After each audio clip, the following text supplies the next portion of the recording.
Efésios capítulo 6, de versos 10 a 12. Finalmente, fortaleçam-se no Senhor e na força do seu poder. Vistam toda a armadura de Deus para poder ficar firmes contra as astutas ciladas do diabo. Pois a nossa luta, a nossa guerra, o nosso embate não é contra carne e sangue, não são apenas contra pessoas, e sim contra quem? Principados e potestades, autoridades espirituais, contra os dominadores deste mundo tenebroso, porque a Bíblia diz, irmãos, o mundo jaz aonde?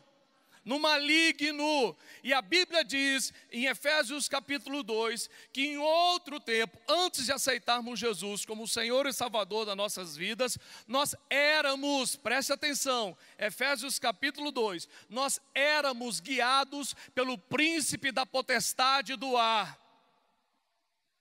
Você e eu, antes de aceitar Jesus, éramos guiados pelo príncipe da potestade do ar.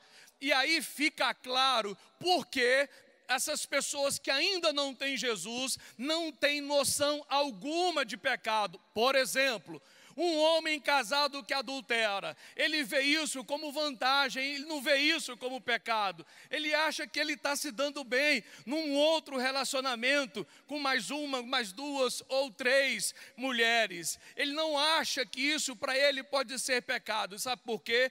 A Bíblia diz, Paulo escrevendo aos Coríntios, o Deus desse século cegou o entendimento de quem? Dos incrédulos, para que não vos resplandeça a luz do Evangelho. Ou seja, o Deus desse século, Satanás, cegou a compreensão dessas pessoas sobre o pecado, para que eles não entendam o que eles estão fazendo é errado, incorreto, imoral. Então eles não têm a noção que eu tenho, que você tem, porque o Espírito Santo que habita em mim e em você, ele nos leva a conhecer toda a verdade. E porque eu e você fomos tirados, de onde nós fomos tirados? Do império das trevas, diga, do império das trevas. Olha onde eu e você estávamos. Nós estávamos onde, irmãos? No império das trevas, e nós fomos transportados do império das trevas para o reino do Filho do seu amor. Por isso hoje nós saímos da tutela do inimigo, do império das trevas, e fomos colocados onde? No reino do Filho do amor de Deus, em Jesus. Por isso que as coisas das trevas não nos dominam mais, por isso que as leis que nos dominavam anteriormente não nos dominam mais, por isso aquilo que você considerava certo, normal, hoje você considera anormal, errado, equivocado, porque agora você tem a lucidez das Escrituras e do próprio Espírito Santo, diga amém. Existe um mundo espiritual que, embora não possamos ver e enxergar, tem influência poderosa sobre esse mundo. Eu volto a dizer, o fato de você não enxergar o que está acontecendo no mundo espiritual não significa que ele não existe. Pastor, eu sinto muito pouco, eu acho que esse negócio é meio de filme, é meio ficção, Spielberg podia fazer um filme poderoso disso aí, que a gente estaria dentro dessa ficção. O fato de você não enxergar não significa que não existe. Sim ou não? A Bíblia faz referências, a Bíblia não é um livro de ficção, a Bíblia faz referências de anjos, de demônios nessa terra. Por exemplo, Jesus lutou contra quem? O próprio Satanás, irmãos. Jesus, quando foi levado pelo Espírito para começar o seu ministério, iniciando através de um jejum, a Bíblia diz que o próprio inimigo, o próprio capeta, se apresentou a ele para poder dissuadi-lo acerca do projeto de Deus para a sua vida e seu ministério. Sim ou não? Se tu és filho de Deus, você está com fome, eu sei, você está em jejum. Irmãos, preste atenção, o grau, a gente às vezes não considera algumas coisas importantíssimas. Tem gente que acha que o diabo é besta, é insignificante, é fraquinho. Não, irmão, ele leva uma grande vantagem sobre mim, sobre você, só por ser espiritual. Você não, quem pode voar aqui, levante a mão. Ele pode. Ele é um ser espiritual. Por isso ele leva uma grande vantagem sobre mim. Sabe por quê? Nós conseguimos vencê-lo por causa do sangue de Jesus, um dia vertido por mim e por você. Em Deus, nós somos mais do que vencedores em Cristo Jesus. Sem Ele, você jamais poderia fazer frente ao inimigo, que é um ser milenar, um ser espiritual e extremamente equipado e inteligente. Por isso, a Bíblia diz que ele chega para Jesus, vendo todo aquele cenário constituído pelo seu jejum. Ele sabia que Jesus estava com fome, porque ele estava jejuando. Quem está de jejum está com fome. E quem está com fome precisa comer. Olha a primeira situação que ele apresenta para Jesus. Se tu és o Filho de Deus, mande que essas pedras se transformem em pães. Tentando fazer Jesus, irmãos, se autoafirmar. Cuidado com a necessidade de eu vou provar que eu tenho valor. Eu vou mostrar para essa igreja que eles estão perdendo o seu sair. Irmão, em tempo algum, em momento algum, Jesus tentou se autoafirmar diante do inimigo, dizendo: você está duvidando que eu sou filho de Deus? Eu vou dar uma provinha, só tem eu e você, ninguém mais vai ficar sabendo. Eu vou transformar essa pedrinha num pão de doce, num croissant maravilhoso e vou descedentar a minha fome. Vamos dizer que isso aqui fosse um croissant. Pronto, estava provado que ele era o Filho de Deus. Sim ou não? Ele podia fazer isso? Irmãos, ele era Deus, ele não agiu com os atributos de Deus, mas Jesus nunca deixou de ser Deus. A Bíblia diz que ele esvaziou-se dos seus atributos, mas quem é Deus não deixa de ser porque não usa os seus atributos. Ele não usou os seus atributos divinos, especiais para aquele momento. Por isso ele responde ao próprio Satanás: nem só de pão viverá o homem, mas de toda palavra que procede da boca de Deus. É isso que eu e você precisamos. O inimigo vai tentar criar situações na nossa fragilidade, naquilo que nós não somos bons, naquilo que você não consegue desempenhar muito bem. Então, ele vai tentar minar as suas fragilidades, aquilo que você não é bom, naquilo que você já tem um histórico um pouco negativo que já vem de família. Irmãos, presta atenção. Pastor, eu não acredito em maldição hereditária. Então, irmãos, comece a acreditar a partir de hoje. A Bíblia diz que maldição sem causa não se cumpre. Quem já leu isso? Vamos repetir todos juntos? Maldição sem causa não se cumpre.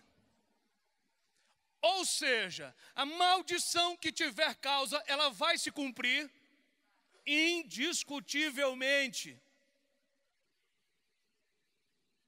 Indiscutivelmente. Quando você vai a um médico, principalmente a um clínico geral, tem algum clínico aqui? Eu sei que ele só vem de noite, esse que eu conheço, que é clínico. Eu quero fazer um parênteses aqui. Eu descobri domingo passado que nós temos duas igrejas. Uma que vem de manhã e uma que vem à noite. Sim, vocês estão rindo?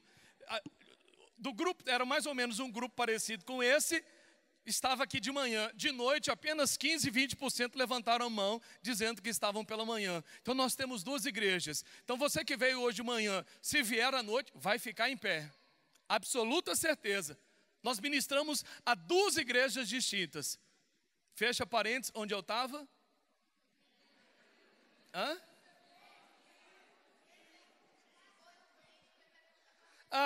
quando você vai a um clínico geral a primeira vez, se você ainda não o conhece, ele vai, nas primeiras perguntas, vai perguntar o quê? Coisas acerca da sua família. Tem alguém na sua família que tem problema cardíaco? Tem alguém na sua família que tem diabetes? Histórico familiar. Significa que você é obrigado a ter? Não. Significa que você tem uma propensão maior para aquilo. Ah, se meu pai adulterou, eu vou adulterar? Não, significa que existe uma probabilidade maior, que se legalidades foram abertas, essa probabilidade pode se tornar mais real nesse que já tem histórico do que naquele que ainda não tem histórico. Entenderam, irmãos? Para não ficar, porque a gente vê histórias se repetindo e você batendo na tecla, eu não acredito, eu não acredito. Adianta o que não acreditar? Você está vendo os problemas se repetirem geração após geração, as situações indo se complicando dia após dia, e você acha que isso é normal? Não é normal, não acredito. Então, irmão, alguém precisa quebrar esse ciclo. Alguém precisa romper essa cadeia. Alguém precisa, a partir dali, fazer tudo diferente. Então, a nossa batalha, ela precisa ser compreendida, entendida. E aí, você não pode, diga a pessoa que está ao seu lado, não ignore a batalha espiritual. Segundo as Escrituras, existe uma contínua e intensa batalha da luz com as trevas, de Cristo contra Satanás, da igreja contra o inimigo. Tanto é que a Bíblia diz, as portas do inferno não prevalecerão contra a igreja, irmãos. A Bíblia é muito enfática com relação a esse combate, mas ela está me dando a ideia de que nós somos mais do que vencedores quando exercermos princípios bíblicos, quando aplicarmos o que a Escritura diz. Quando um advogado vai defender uma causa, e nós temos dezenas de advogados aqui na igreja, ele não vai só com boa vontade, ele se fundamenta, sim, doutor Derossi, Maico e outros, ele precisa de fundamento, ele precisa embasar as suas teses na lei, na Constituição. Caso contrário, o seu cliente vai perder. A mesma coisa se aplica. Irmão, Deus não está preocupado com a situação. Deus está querendo ver o resultado daquilo que Ele prometeu. É do que está escrito.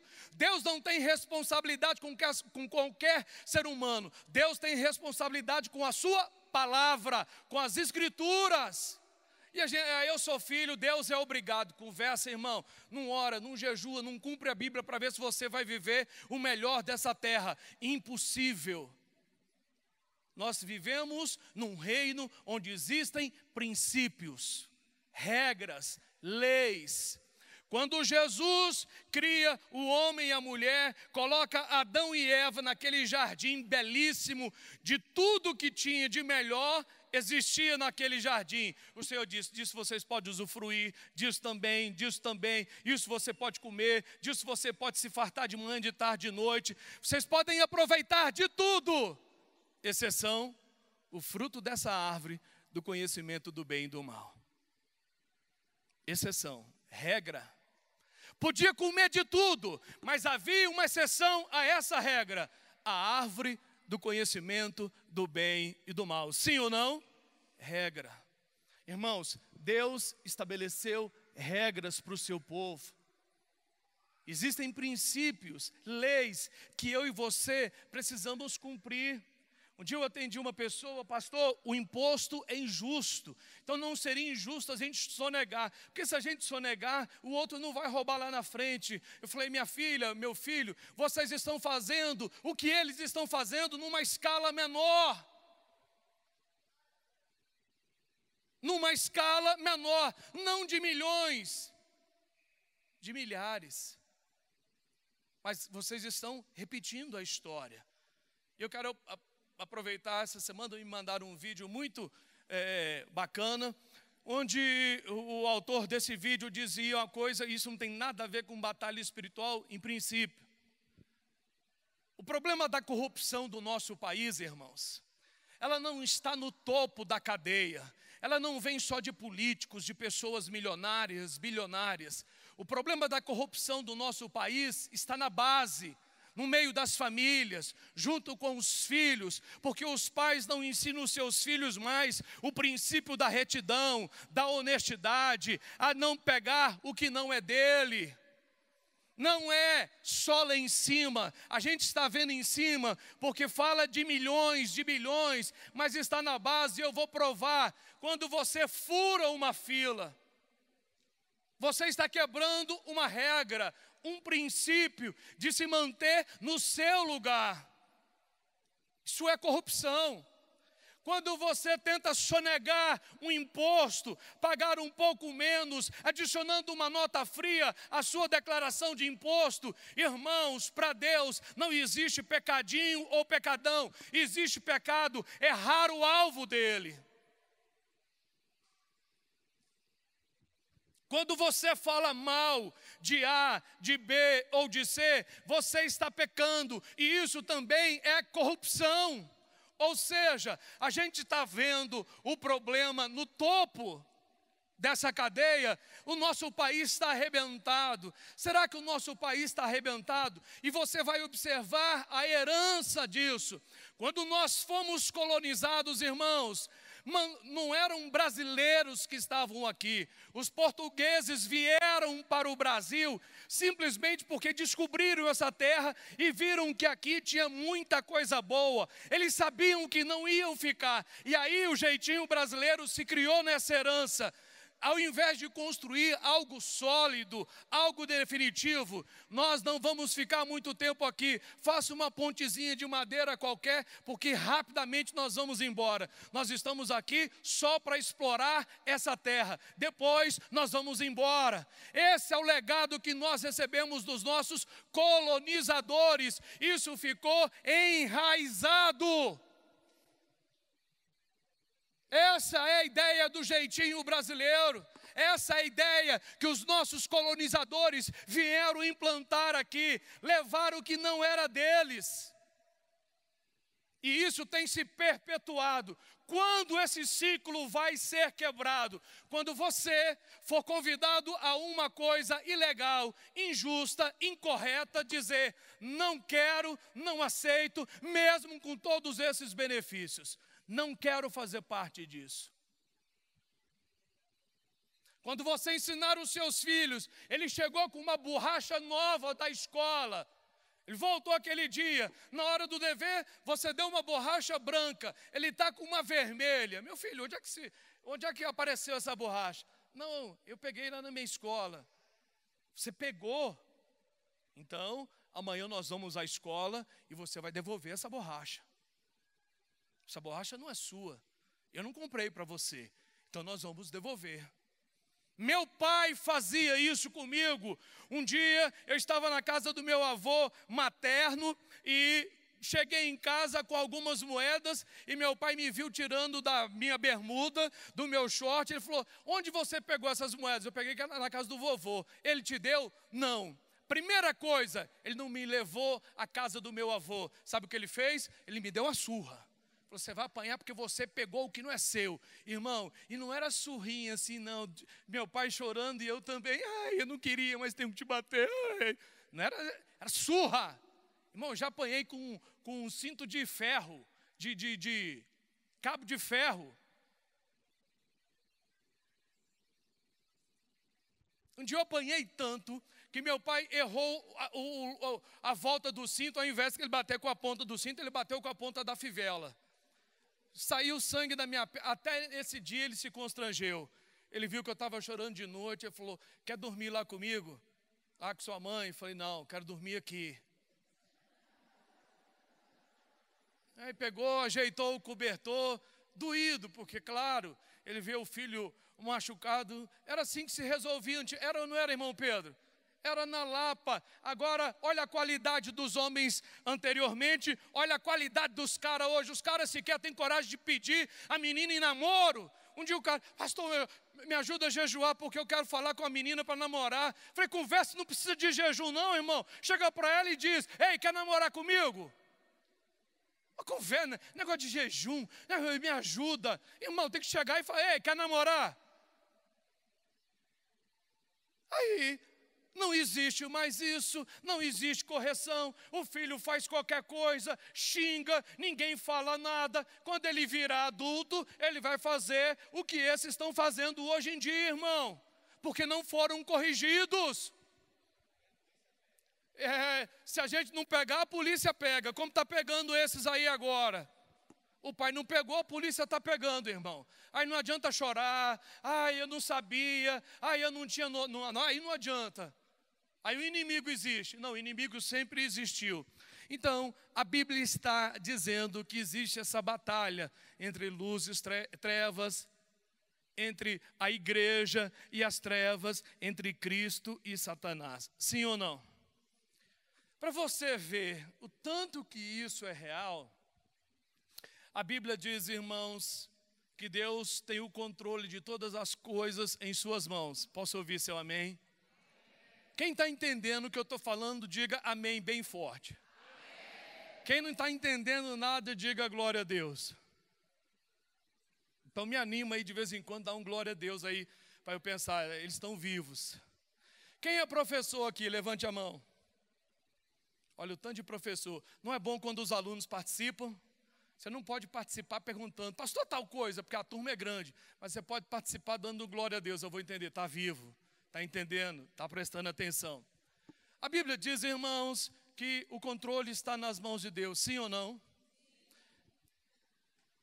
Uma ação direta do diabo, que está registrado na Bíblia, foi a ação de Satanás contra Jó. Um homem segundo o coração de Deus.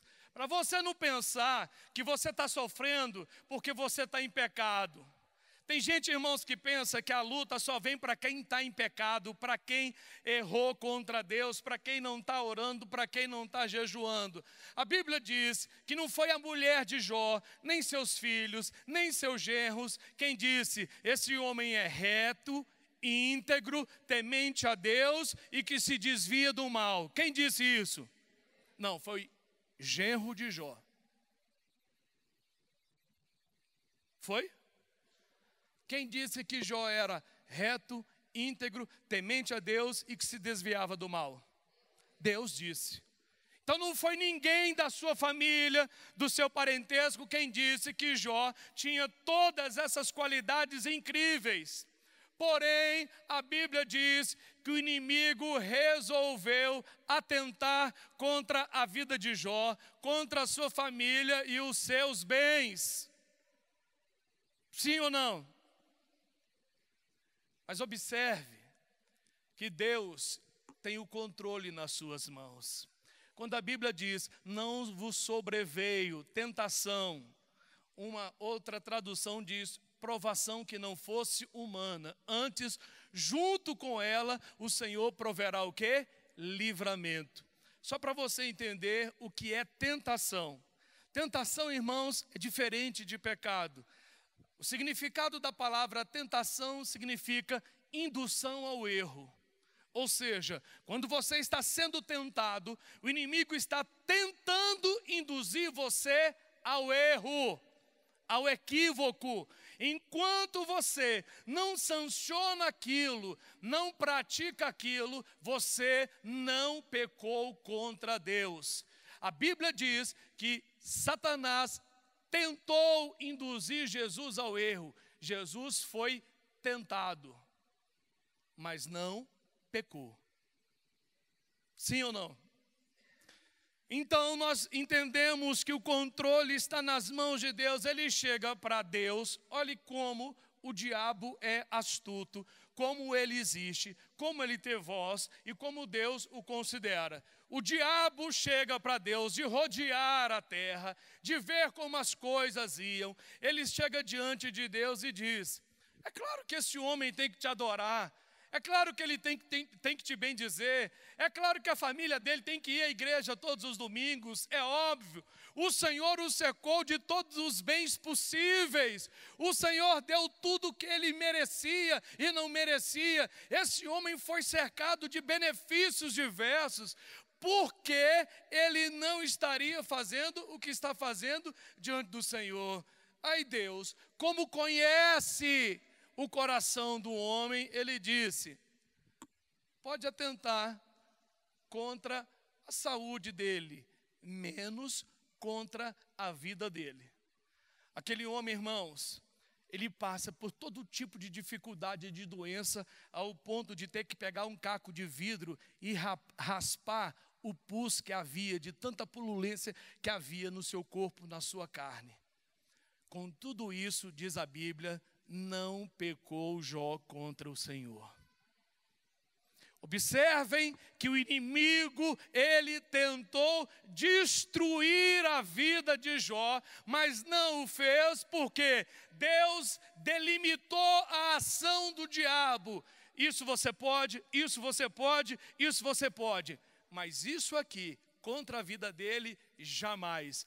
E Jó permaneceu vivinho da Silva, porque Deus é maior do que o diabo e vamos aplaudi-lo por isso.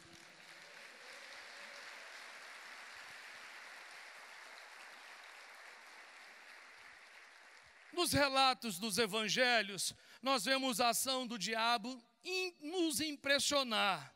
Olha, irmãos, ele levou o gadareno possuído por uma legião de demônios. Não era uma legião, eu esqueci quantos compõem uma legião. 600, uma legião. Imagine no mínimo 600 demônios possuindo um homem, uma legião possuindo o homem. E a Bíblia diz que esse gadareno vivia onde? No cemitério. Vem Jesus e liberta aquele homem daquela legião de demônios. A Bíblia narra a história de um jovem possuído também por demônio, que se jogava na água e no fogo, irmão. Se jogava na água e no fogo. Pense o que é isso. Você vê um quadro desse, um cenário tão forte, tão impressionante quanto esse, da pessoa se jogar no fogo e depois na água. Vem Jesus e liberta esse jovem desses espíritos malignos. A gente vê Maria Madalena possuída por um espírito de prostituição. Ela tinha 5 maridos e o que ela estava casado não era dela. Samaritana. Falei Maria Madalena? Então, eu como sou diretor, sai Maria Madalena, entra a samaritana. E aí, a mulher samaritana, ela se impressiona com o profeta, porque Jesus diz, 5 maridos já tivestes, e o que tu tens agora não é seu marido. Sabe o que acontecia com essa mulher, irmãos? Ela não podia buscar água no horário comum do sol menos intenso, menos forte, porque era a hora que todos iam. Sabe por quê? Ela era envergonhada pelo estilo de vida que possuía. Aí Jesus vem, liberta essa mulher. Preste atenção, ninguém, antes da libertação, pode fazer a obra de Deus, porque não vai conseguir. Atos capítulo 2, a Bíblia diz o quê? Mas recebereis o quê? Poder ao descer sobre vós o quê? O Espírito Santo, para que sejam minhas testemunhas. Que tipo de testemunho uma pessoa não liberta pode oferecer do Evangelho? Então você recebe poder de Deus para poder se desvencilhar de toda aquela casta de pecado, de todas aquelas coisas ruins que nós fazíamos sem conhecimento de Deus. Por isso precisamos receber poder de Deus para ser testemunha fidedigna. Jesus pega essa mulher samaritana, liberta essa mulher e aí diz para ela, agora volta para os seus e diga o que aconteceu. A mulher volta e uma cidade inteira se converte. Sim ou não? Pelo testemunho que a mulher tinha tido, pela vida de Deus que havia entrado dentro dela. Irmãos, a Bíblia diz no livro de Salmos: Senhor, quando o Senhor me libertar desse cativeiro, todos vão ver isso, todos verão a minha libertação e cantarão e darão louvores ao Senhor. Irmão, todo mundo sabe quem é liberto. Salmo 126. Quando o Senhor restaurou a minha sorte, nós ficamos como quem sonha, a nossa boca se encheu de riso e a nossa língua de júbilo, e entre as nações se diziam: grandes coisas fez o Senhor por eles, por isso nós estamos alegres. Quando um crente é liberto, é visível. É visível a libertação do crente. A boca se enche de alegria, de testemunho. Você vai falar coisas boas, sabe por quê? A Bíblia também diz: a boca fala do que o coração está cheio.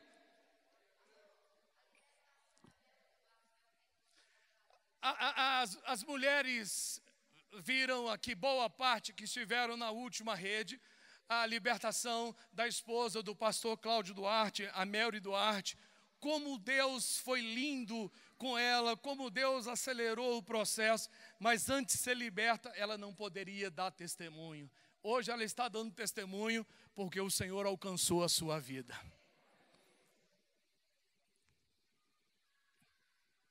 Eu fico impressionado com o amor de Deus nos revelando o que existe em nós.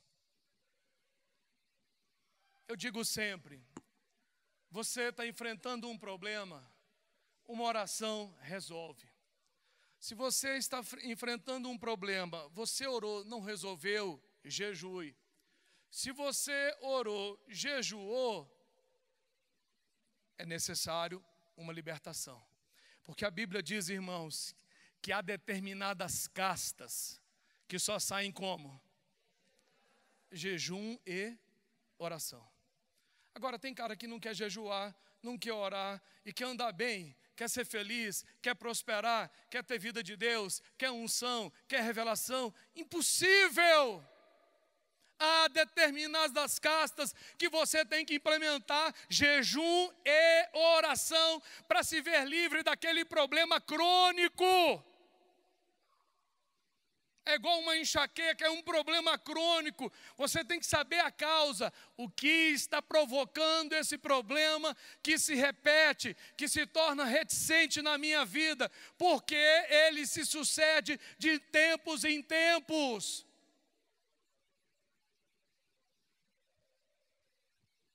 Aí você tem que ser detetive, médico, investigar. Por que isso está acontecendo?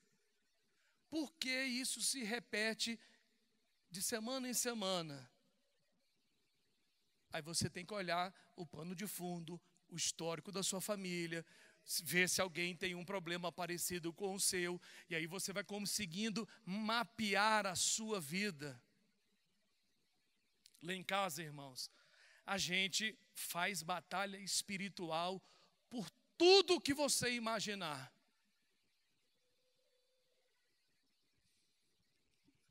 E oração, ela é poderosa. Diga, oração pode muito em seus efeitos. Essa semana eu não disse a ninguém, eu pensei em comprar uma motinha para andar dali de casa para a igreja e tal.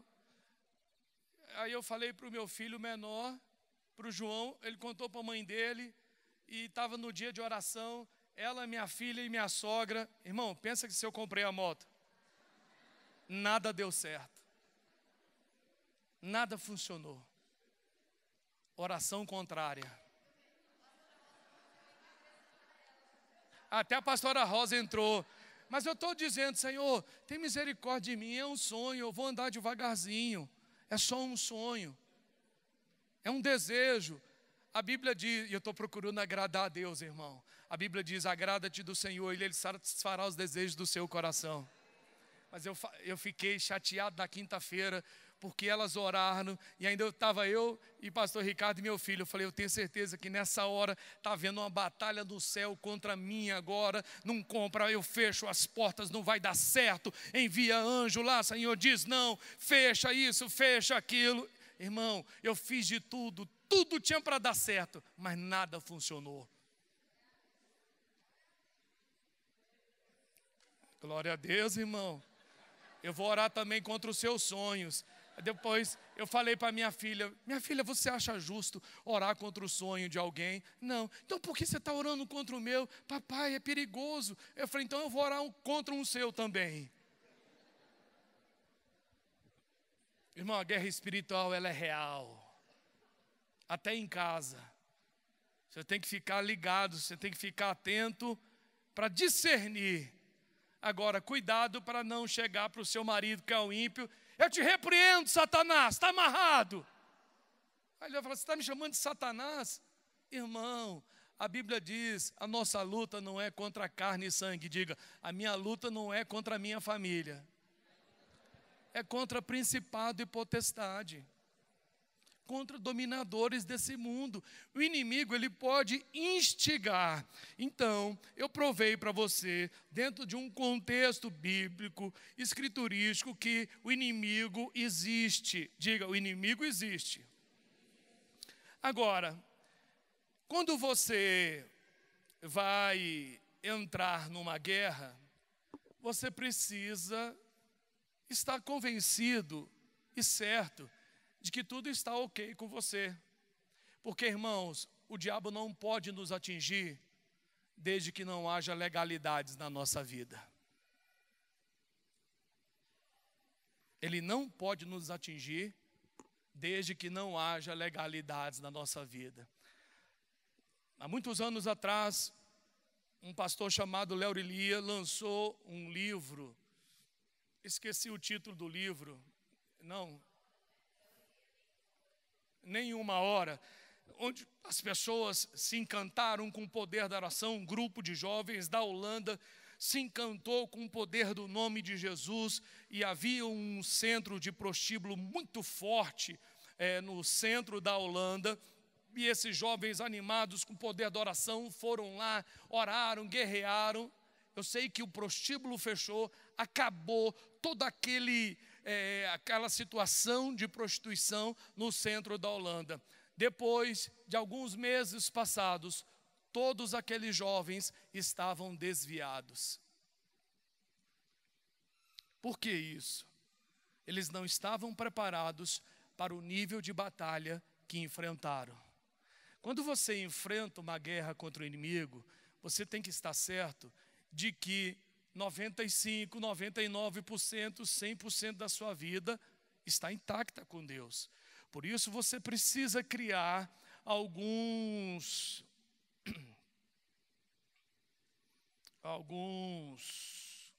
norteadores, parâmetros para entender que você está pronto e preparado para a guerra. Primeiro norteador, primeiro parâmetro para que você tenha noção do quanto essa guerra ela é real e precisa de que os seus combatentes estejam preparados para ela. Primeira coisa que você precisa ter em sua mente e em seu coração: ser uma pessoa verdadeira. Diga, verdadeira. A Bíblia diz em Provérbios capítulo 23, verso 23, compra a verdade e não a vendas. Diga, compra a verdade. Só existe uma forma de comprar por alguma coisa: quando você paga por ela. E adquirir a verdade, existe um preço a ser pago. E é engraçado que a gente só paga por aquilo que quer. Ou seja, se você comprou a verdade, você quis comprá-la.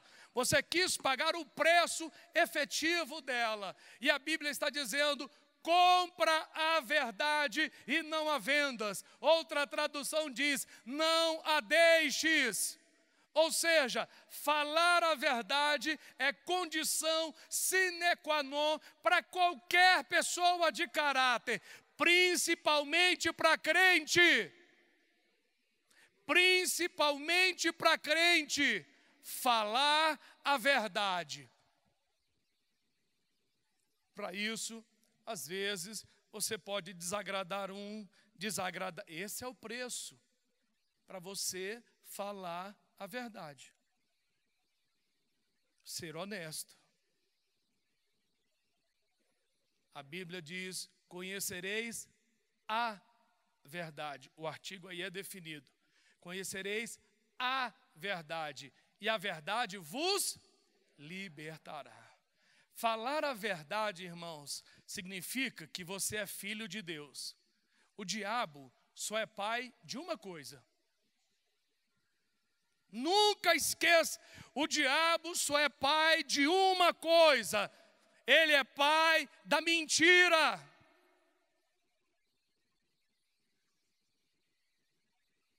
Isso tem que gerar temor no meu e no seu coração. Ele é pai da mentira.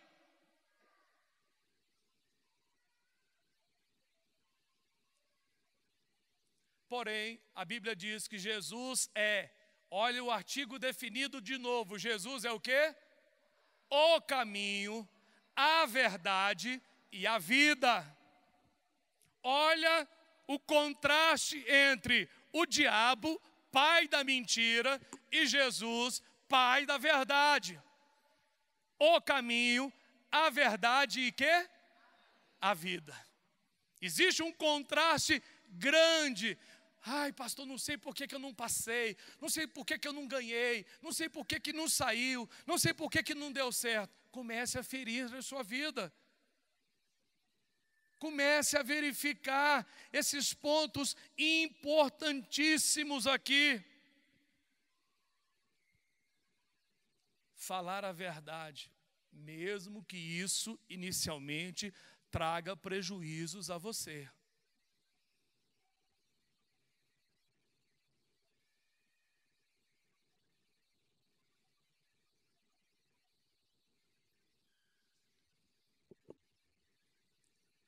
É fácil falar a verdade sempre, irmão? Hã? Quem acha fácil falar a verdade sempre, levante a mão. Moleza, pastor. Levante a mão. Quem acha difícil falar a verdade sempre, levante a mão. Claro que é difícil, irmão. Você acordou tarde, chegou atrasado no emprego. Chefe, meu filho estava doente. Aí você lança uma palavra sobre o filho que estava saudável, dizendo, estava doente. Irmão, quantos pedintes chegam aqui na igreja, matando pai, mãe, filho? Pastor, o senhor pode me ajudar? Minha mãe morreu, ela está lá no Nordeste, eu preciso de uma passagem. Um dia, esse mesmo pedinte inventou uma história que a mãe dele estava doente, aí o irmão aqui da igreja, coronel da polícia, já sabia da artimanha, falou, então eu quero fazer uma visita lá agora. Não, não pode fazer visita. Falou, não, eu posso entrar a qualquer horário. Falou, não, espera aí que eu vou beber água. Irmão, quando ele disse eu vou beber água, ele já estava no portão saindo correndo. Tem gente que mata para ter um benefício. Compra a verdade. Fale a verdade sempre.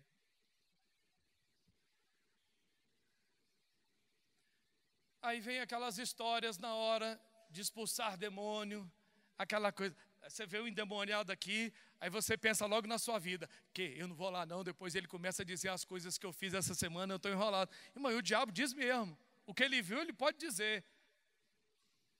Aí um dia, nós éramos ainda da outra igreja, da Filadélfia do Guará, e com isso eu quero encerrar o estudo dessa manhã. Na hora do final do culto, apareceu um endemoniado lá, perto da plataforma da igreja, do púlpito. Daqui a pouco vem um monte, te amarro, aí o outro eu te repreendo, aí o outro sai, aí o demônio diz, é para amarrar, é para repreender ou é para sair? Aí daqui a pouco eu te repreendo, e nessa hora tem aqueles jovens bem ousados, audaciosos, você vai ter que sair, o nome de Jesus é poderoso. Fala, esse nome eu conheço, mas eu vi que essa semana você não jejuou. Olha só, irmão. Aí o irmão chegou assim, eita, não jejuei mesmo. E um já recuou.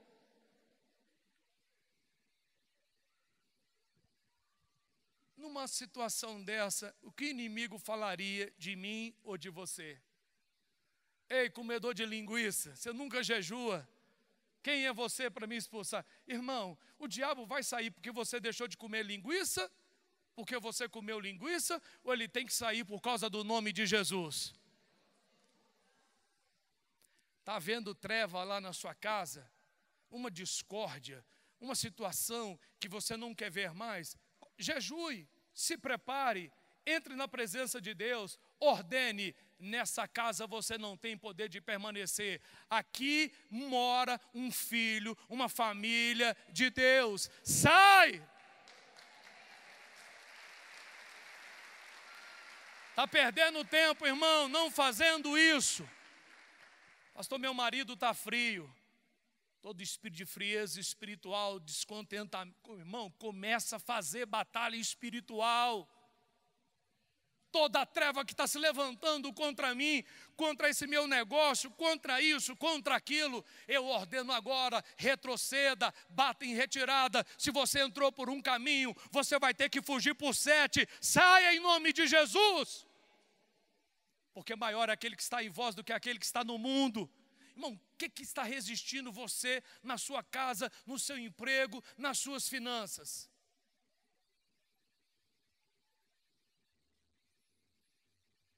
Eu tenho tanto testemunho para contar, eu não vou deixar de contar isso. Um dia eu estava tão apertado, falei, Satanás, você não tem poder, eu sou fiel, eu dou oferta, eu sou dizimista. Senhor, o que está acontecendo? Onde está a má administração? Senhor, usa de misericórdia, mesmo que eu fui um mau administrador nesse período, eu preciso pagar isso, em nome de Jesus e tal. E fiz aquela guerra, pedi perdão a Deus, pedi misericórdia. Daqui a pouco, o irmão da igreja me chama. Pastor, falei, irmão, está na hora do louvor. Falei, não, mas vem cá. Aí eu fui. Aí ele falou no meu ouvido, tem uma oferta para te dar. Eu falei, então me dê. Eu já tinha esquecido que estava a hora do louvor, irmão.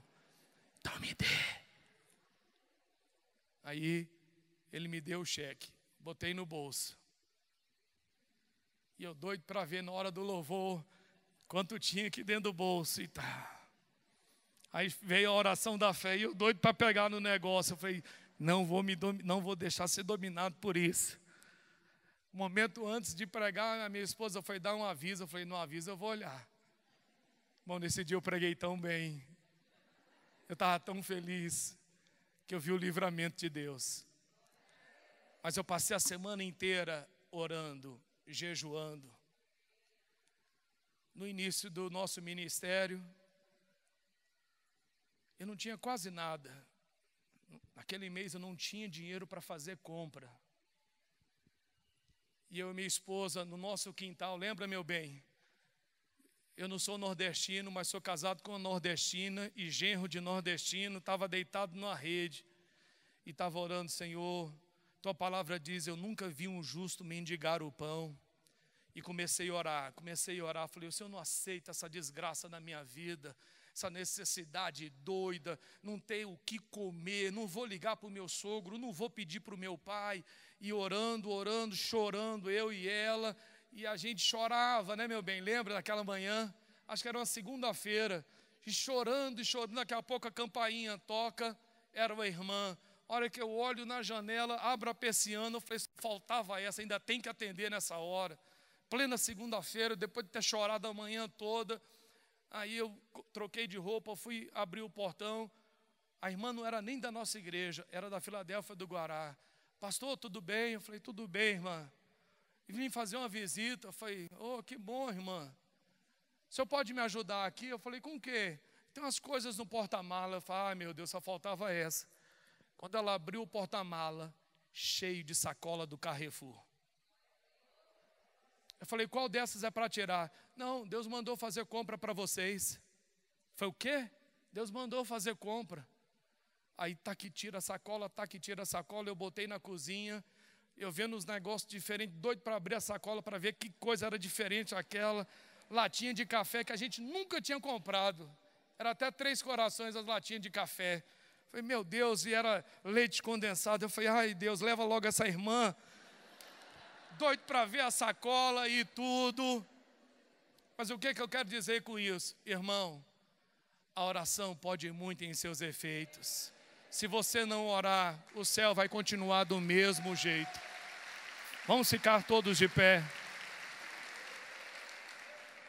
Pastor, Deus só faz isso para o senhor, pastor. Conversa, irmão, Deus faz isso na vida de filho e filha dele.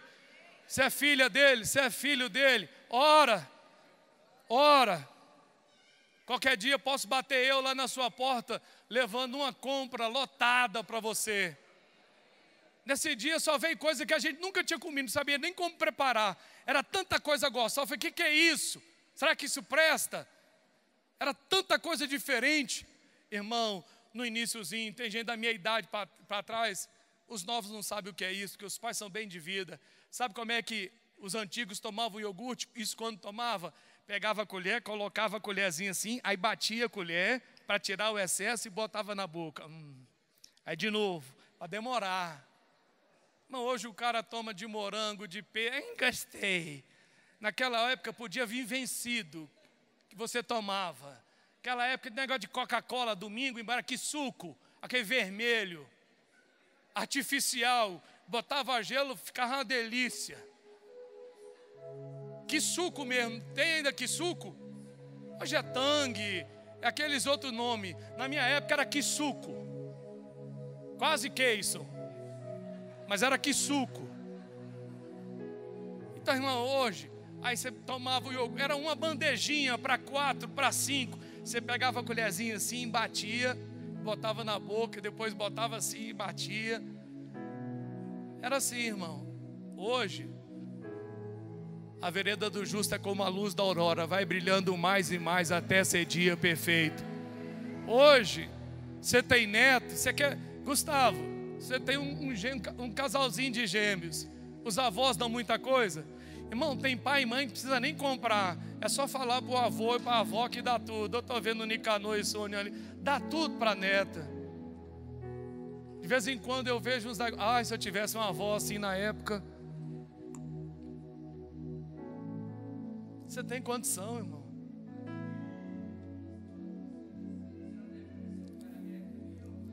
A pastora Rosa disse na época dela nem iogurte tinha. Irmão, tem um irmão aqui da igreja que ele lutou, ele não tinha, ele amava iogurte, ele tomava um por mês, não é uma bandejinha não, um vidrinho por mês. Ele passou num concurso público, ele foi no Atacadão, ele comprou um fardo de iogurte, falou, pastor, eu tive problema de lactose o tanto que eu tomei, mas eu tomei, porque eu amava. Hoje eu não gosto, mas eu tomei muito, porque quando Deus me deu condição, eu comprei um fardo. Toda hora eu ia lá e tomava um, tomava. Me deu problema de lactose. Irmão, você não sabe o tanto que o evangelho é bom. Você está aí, essa vida meia boca, mais ou menos, mas você serve um Deus integral, um Deus poderoso. Fecha os seus olhos. Quero que você saia daqui animado hoje. Deus pode tudo na minha vida. Eu posso todas as coisas. Você pode todas as coisas. Se não pode ainda, comece a orar na sua casa. Não aceito isso, não aceito essa situação, não quero ver meus filhos vivendo isso. Maior é aquele que estão neles do que aqueles que estão no mundo. Meus filhos são do Senhor, a herança deles vem do nosso Deus. Eu declaro poder de Deus sobre eles. Maior é aqueles que estão em nós do que aqueles que estão no mundo. Comece a prevalecer em oração, comece a entender que o inimigo pode ser derrotado.